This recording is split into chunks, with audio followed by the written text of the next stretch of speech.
ఎప్పటికప్పుడు తాజా వార్తలను అందిస్తున్న టీవీ1 తెలుగు న్యూస్ కు స్వాగతం.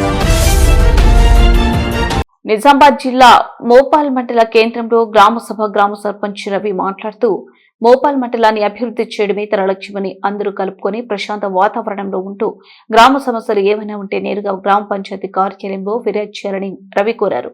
భూ సమస్యలైనా మంచినీటి సమస్య కానీ ఎలాంటి సమస్యలు ఉన్న గ్రామ పంచాయతీలో వార్డు మెంబర్లకు గాను సర్పంచ్ కి వినతి పత్రం ఇవ్వవలసిందిగా ఆయన కోరారు. చట్టానికి లోబడి చట్టపరిధిలో పాలకవర్గం పనిచేస్తుందని ఎవరు గొడవలు పడకుండా శాంతియుతంగా ఉండాలని మోపాలని అన్ని వర్గాల నుండి అభివృద్ధి జరగాలంటే అందరూ సహకరించాల్సిందిగా కోరారు. ఈ కార్యక్రమంలో ఉప సర్పంచ్ రామగౌడ్, వార్డు మెంబర్ సంతోష్, లావణ్య, వర్షిణి, లాషా, కిరణ్, అనిత, సౌమ్య తదితరులు పాల్గొన్నారు.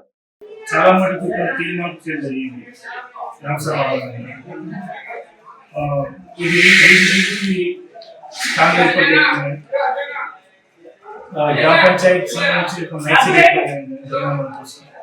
అట్లాగే అక్కడక్కడ కొన్ని గల్లీల్లో రోడ్లు సీసీ రోడ్లు కానీ డ్రైనేజ్ కానీ సో పూర్తిగా గ్రామ సభ ఈరోజు ఆమోదం జరిగింది. గ్రామంలో నేను మీ ధర ఎక్కువ ఉన్నాం. గ్రామంలో ప్రజలందరూ నాకు సహకరించడం దయచేసి ఏ సమస్య ఉన్నా డ్రైనేజ్ కానీ వాటర్ కానీ రోడ్లు కానీ మీ వ్యక్తిగత సామాజిక భద్రత దృష్ట్యా పింఛన్ విషయం కానీ ఏమున్నా సంబంధిత గ్రామ పంచాయతీ మీరు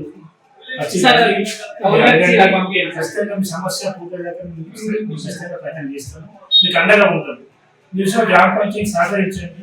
చక్కెర జిల్లాలో డాక్టర్ పడేయండి. ఈ స్వచ్ఛతా వైపు సహకరించారు. ఇంకా ఏం ఇష్యూస్ ఉన్నా కానీ ల్యాండ్ ఇష్యూస్ కానీ మా పరిధిస్తారండి. చట్టపరంగా ముందుకెళ్ళాము. సంబంధిత రెవెన్యూ అధికారులు కానీ పంచాయతీ అధికారులు కానీ ఆ డిపార్ట్మెంట్స్ ఏవైతుందో వాళ్ళ సహకారంతో అధికారుల సహకారంతో మా గ్రామ పంచాయతీ ముందుకు పోతుంది.